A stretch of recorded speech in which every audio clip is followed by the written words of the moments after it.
주의 나라와 주 계신 성전과 피 흘려 사신 교회를 늘 사랑합니다.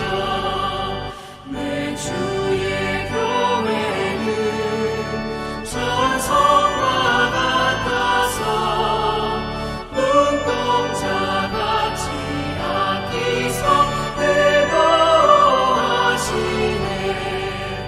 이 교회 위하여 눈물과 기도로 내 생명 다하기까지 늘 감사합니다.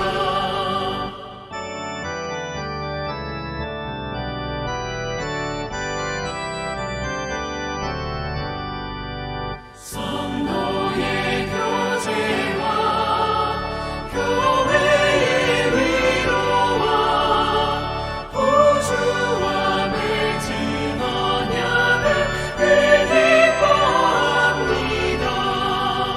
하늘의 영광과 베푸신 은혜가 진리와 함께 영원히 시온에 넘치네. 아멘.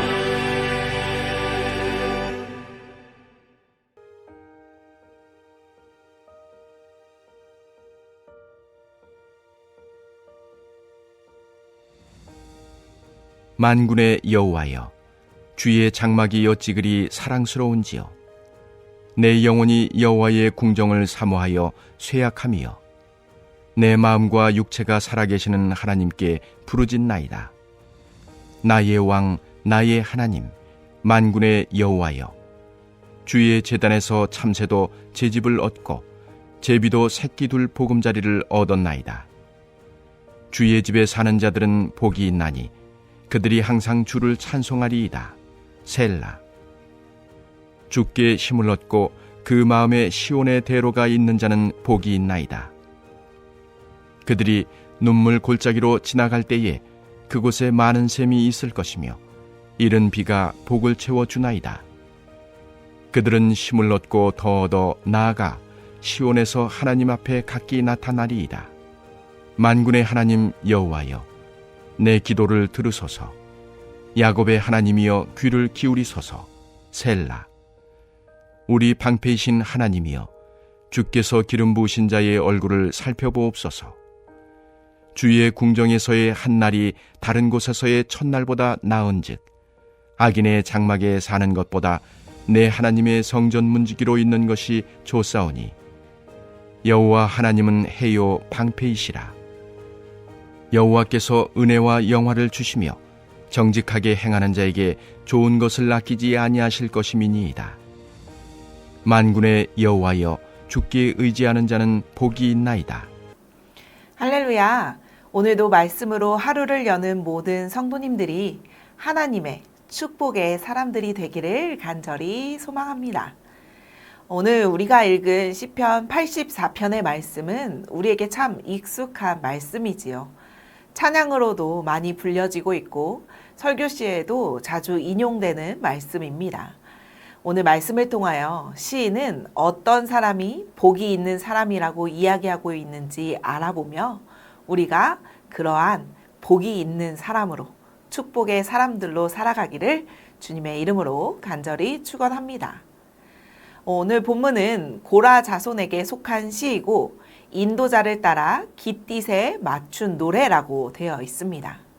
고라 자손은 레위인으로서 솔로몬 시대의 성전 예배에서 예배 인도자로, 성전 찬양대로, 성전 건축 이전에는 회막 문지기로 활동했습니다. 그리고 깃딧이라는 것은 곡조 혹은 악기로 추정되고 있습니다. 무튼 이러한 시편 84편은 시온의 아름다움을 찬양하는 시온의 노래들 가운데 가장 아름다운 노래로 평가되고 있습니다. 이렇게 아름다운 노래 가운데 반복적으로 쓰여진 단어가 있는데요. 그게 바로 복입니다. 여러분은 어떤 인생을 사는 것이 복된 삶이라고 생각하시나요? 자차가 있고 걱정하지 않을 만큼의 재산이 있어 살아가는 삶. 건강해서 병원에 한 번도 가지 않고 늘 활력 있게 살아가는 삶. 목표한 것들을 순조롭게 다 이루는 삶. 자식들이 다 잘 돼서 남들에게 자랑하는 삶.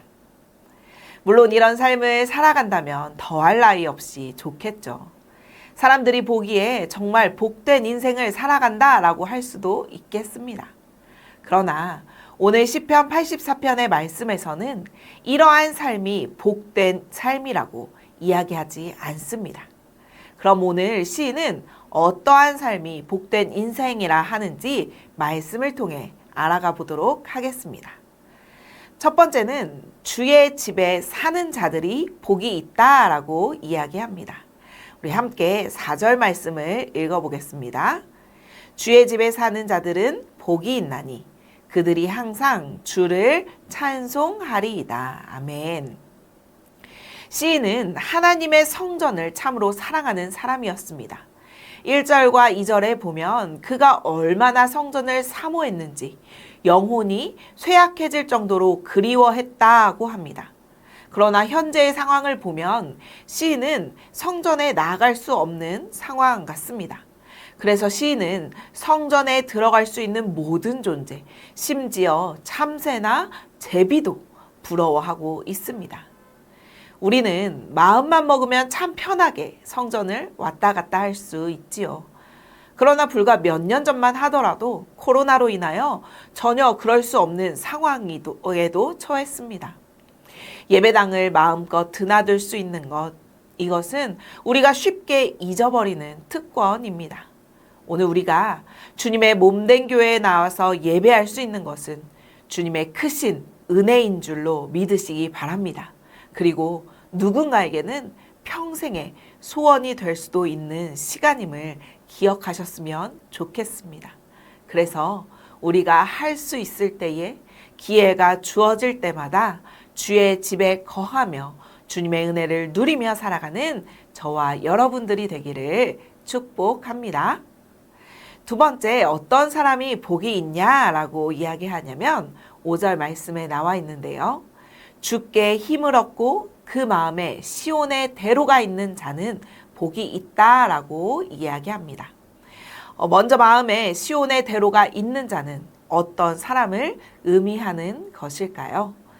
시온의 대로는 이스라엘 백성들이 예루살렘으로 절기를 지키러 갈 때 통했던 길을 의미하는데요. 즉 하나님께서 정해놓은 길을 걷는 사람들, 하나님께서 나와 함께 하심을 믿고 사는 사람을 뜻합니다. 이런 사람들에게 하나님은 눈물 골짜기를 지나갈 때에 샘을 허락해 주시고 메마른 땅에 이른 비를 내려 복을 채워주신다고 약속하십니다.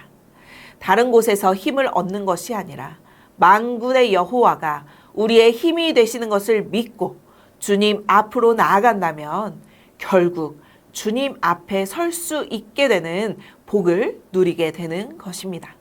바라기는 우리 모두가 주께 힘을 얻고 우리 마음 가운데 시온의 대로가 있기를 간절히 소망합니다. 마지막으로 어떤 사람이 복이 있다라고 이야기할까요? 바로 주께 의지하는 자는 복이 있다라고 말하고 있습니다. 누군가를 의지한다는 것은 그럴 만한 이유가 있다는 것이지요.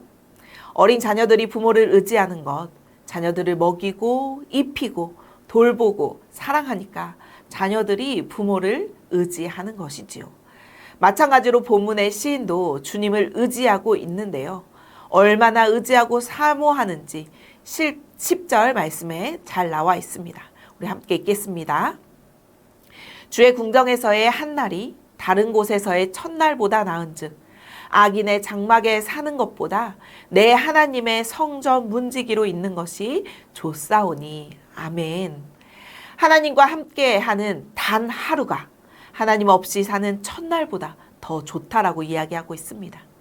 또 내가 악한 사람의 호화로운 집에 살면서 편안함을 누리는 삶을 사는 것보다 하나님의 성전의 문지기로 사는 것이 더 좋다라고 이야기합니다. 문지기는 그 집안에 들어가지도 못합니다. 그러나 그럼에도 불구하고 그렇게 주님과 함께 가까이 있는 것이 나에게 더 기쁨이라고 시인은 이야기하고 있습니다. 사랑하는 성도 여러분, 오늘 우리는 어떠한 삶을 살아가고 계시나요? 어떠한 복을 얻으려고 아둥바둥 살아가고 계십니까? 오늘 시인은 우리에게 어떤 삶이 복이 있는 삶인지 분명하게 이야기해주고 있습니다. 그것은 바로 주의 집에 거하는 자, 주께 힘을 얻고 시온의 대로가 있는 자, 주만 의지하는 자들입니다. 즉 우리의 삶에 주님이 함께 계셔야 한다는 것이지요. 혹시 우리의 삶 가운데 다른 것들로 가득 차 있다면, 주님이 계실 곳이 없다면 오늘 주님을 위한 그 자리를 만들어 보는 것은 어떨까요? 그리하여 하나님의 축복의 사람들로 살아가는 우리 모두가 되기를 주님의 이름으로 간절히 축원합니다. 이 시간 함께 기도하겠습니다. 우리의 삶이 주님의 집에 거하기를 사모하고 주님께만 힘을 얻고 우리의 마음 가운데 시온의 대로가 있으며 주님께 의지하는 자들로 살아가게 하셔서 하나님의 축복된 사람으로 살아가게 해달라고 이 시간 함께 기도하겠습니다. 한 번 더 기도할 제목은 2025년의 상반기를 지켜주시고 인도해 주신 하나님의 은혜에 감사하며 남은 2025년도 우리를 주님의 뜻대로 인도해 주실 주님을 믿으며 나아가게 해달라고 이 시간 함께 기도하겠습니다.